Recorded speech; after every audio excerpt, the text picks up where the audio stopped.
June was supposed to be a totally normal reading month and everything went completely off the rails. I found a new favorite author, stayed up till 3 a.m., and found out I apparently have a weakness for hockey players and firefighters. And one of these books may end up being my favorite book of 2026. I felt like the last week of the month is where I did the most damage. So what initially started as 10 to 12 books became 17. So let's get into the June wrap up.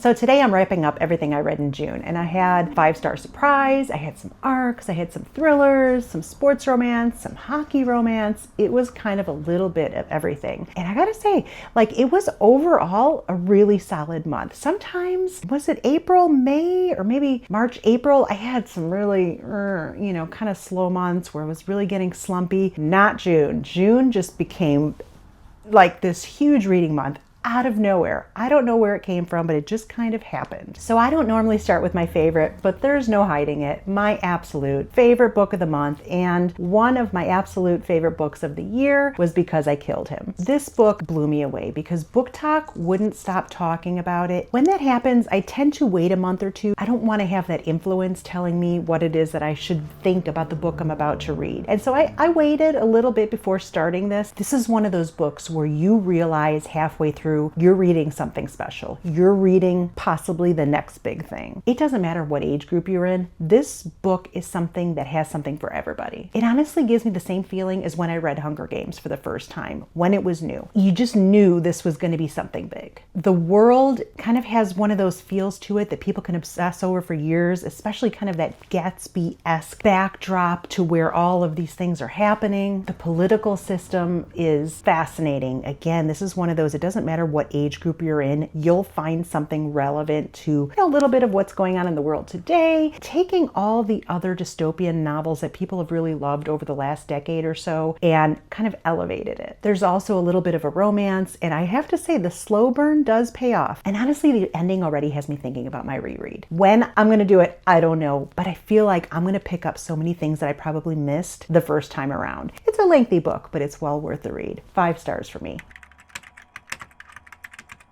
First book of the month and my first thriller is going to be Beautiful Ugly by Alice Feeney. Alice Feeney reminds me with this book why I love her writing. Her ability to write complex marital relationships or relationships in general. He said, she said, unreliable narrator who's telling the truth. You never quite know. She really does it well. I spent the entire book changing my opinion of what way it's going to go every few chapters without fail. It has an ending that makes you want to immediately go right back to the beginning and start over and see what you missed. This is exactly how psychological thrillers and female empowerment should be written. 4 stars.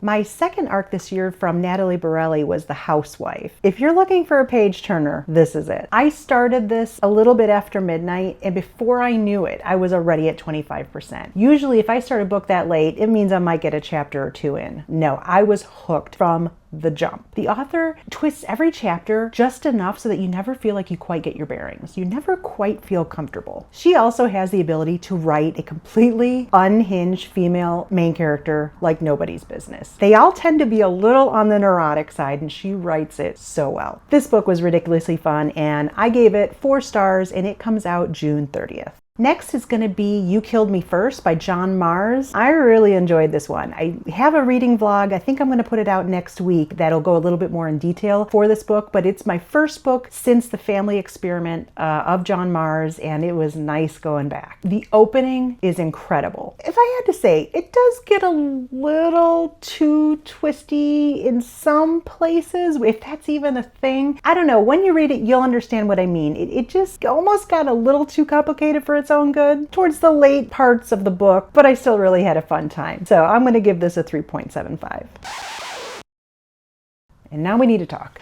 The Dinner Party by Frida McFadden. I honestly think I found the worst book she's ever written. If Goodreads allowed me to leave negative stars, I really think this would be a book I would do that for. This choose your own adventure experiment just really didn't work for me. This is supposed to be choose your adventure, kind of like when we were kids and you could pick your ending and you go this way, go that way, and usually it's a fun ride. When that happens, the opening chapter or chapters should at the very least be interesting and not sound like they were written by a junior high kid. I mean, oh, the dialogue. This is cringe at its cringiest. Oh. At the end of the day, I technically finished it. You read the opening sections, you pick your direction, and I kid you not, the very first time I pick and flip to whatever, page 25, I'm just making a number up, but let's say the very first ending I chose, it was like a page and a half of horrible dialogue and then the end. Quite honestly, those were the best 2 words I could have heard. But no, I went back for more, thinking, let me try the other ending. And that took me down a rabbit hole of just the worst. Oh, I'm sorry. And I really enjoy some of her books. This is not it. So while I feel like I'm counting it as a book I read, but I don't feel like it really, really counts because I feel like I finished it and DNF'd it all at the same time. Or maybe I just wish I had. It was so bad. I can't help it. I'm really, really sorry. I love Frida McFadden's kind of popcorny thrillers when I'm in a mood for just something quick, like The Housemaid. It's just something you're going to flip through and you're going to get a satisfying something. No, this was horrible. Absolutely 0 stars. So apparently June became Hockey Romance Month. I have no idea how it happened, but it did. And I enjoyed every second of it. First on the list, and what I think now is my favorite contemporary romance of the year so far, is going to be Caught Up by Liz Tumforty. This is Kai and Miller's story. Oh, what a good time. I really had a fun time with this, as well as meeting Miller's dad, Monty, and I'm really, really hoping he gets his own book. I think In Her Own League might be it, but I'm not sure. Single dad isn't usually my favorite trope, but I really ate it up this time. Liz Tumforty absolutely made it work. At the end of the day, I think I'm going to hold off on the last 2 books of the Windy City series till a little bit later in the summer, but overall for Caught Up, I'm going to go with a 4.25, and I really had a good time. Next is going to be Big Stick Energy, and this was an arc I received, and I'm so glad I did. This book kept me up till 3 a.m. the first night. I think I got like 65% through the book night 1. This is one of the rare times where fake dating, and then when you have to get a date for a wedding and they just happen to help each other out, both of those tropes mashed together work beautifully. Fake dating, wedding season, great chemistry. The first half was phenomenal. I'm not gonna lie, the second half dipped just a tiny bit right after the middle, and then it picks right back up. Overall, I really enjoyed it and gave it 3.75 stars.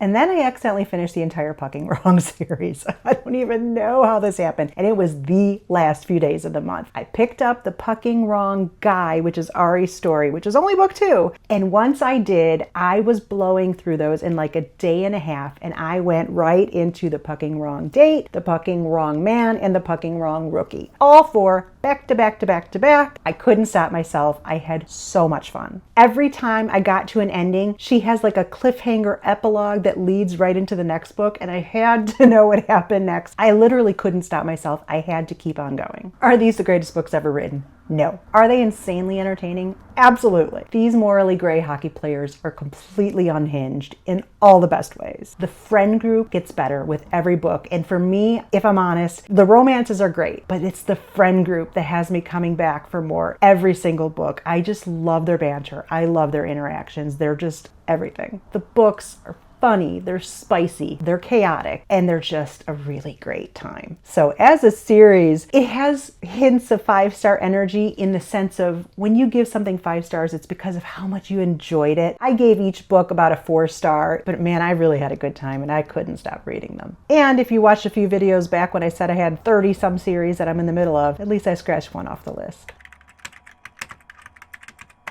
My biggest surprise of the month, without a doubt, was Lena Hendrix. I received 2 giveaway arcs of Just This Once and Just My Luck. I have never heard of this series, the King series, and it had everything that I love when something has, just the perfect small town, the perfect friend group, family connections. It just has the makings for a really great series. Book 1 was my lead-in. I fell in love with this town in Just This Once. The found family, the mystery, the firefighters, the cozy atmosphere. I ended up giving this 4 stars. Thankfully, book 2, which was Just My Luck, was available immediately, so I went right in. And somehow, I love this one even more. Abel is the absolute definition of grumpy sunshine, even though I don't know that you really ever quite get sunshine, but he has grumpy down like nobody's business. He completely won me over.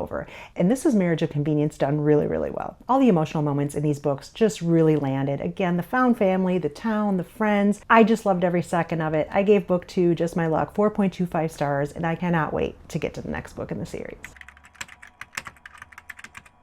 I also read quite a few arcs this month, and to start off, we're going to go with How to Find Love in the Cereal Aisle. This was a sweet, cozy, definitely Gen Z romance, and I had a good time. I ended up giving it a 3.5. If I had to say, this is one of those books that borders on people my age with silver hair might find it. It could have been a 4-star read or more, but there were so many references to things that are specific to Gen Z. There were specifics like brands and just catchphrases and things that my generation just doesn't use, and so it just didn't feel super relevant, and I think it more detracted from the story than anything. It was still enjoyable. Like I said, 3.5 stars.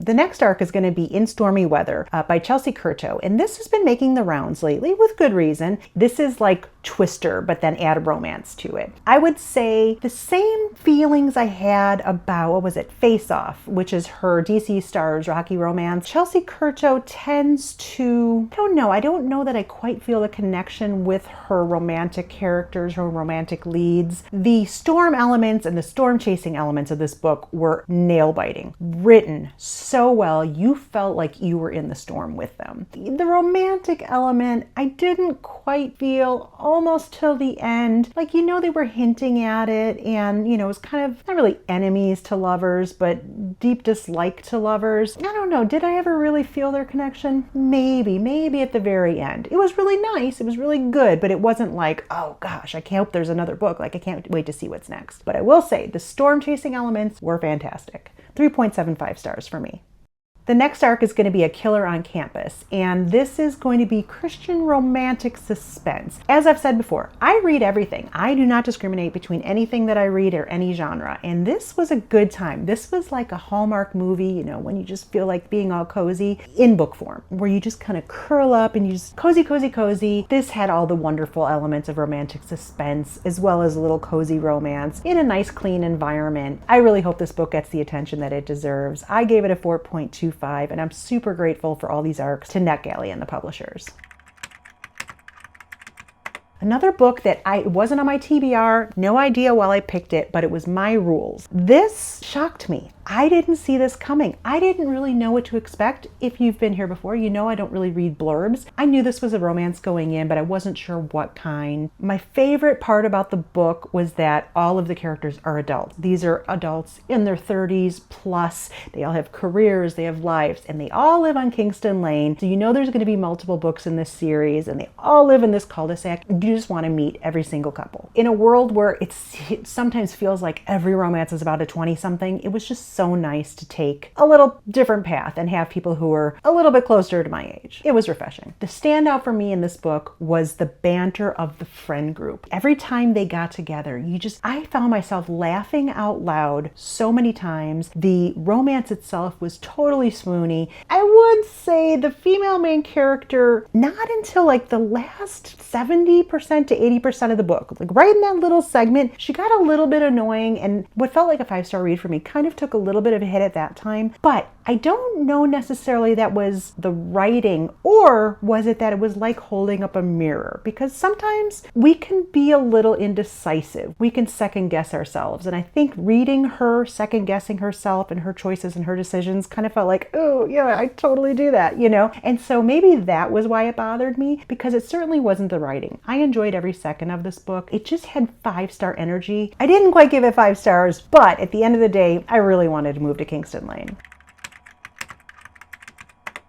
So June total, somehow I ended up reading 17 books. I don't even know how that happened. Again, the dinner party, can I count it as, I read it. Technically I read it and I got the words, the end, not too soon. 16/17 books is what June ended up being. Again, my favorites this month were Because I Killed Him, Caught Up, Just My Luck. The honorable mentions would be The Housewife, My Rules, and the entire Pucking Wrong series. So I want to know, what was your favorite read in June? Did any of these make your list? Has anyone else fallen completely down the C.R. Jane rabbit hole? I feel like I might need a support group. If you enjoyed today's video, please don't forget to like and subscribe, and come back next week. July's already shaping up to be a pretty ridiculous reading month. Thanks so much for watching, and I'll see you in the next one.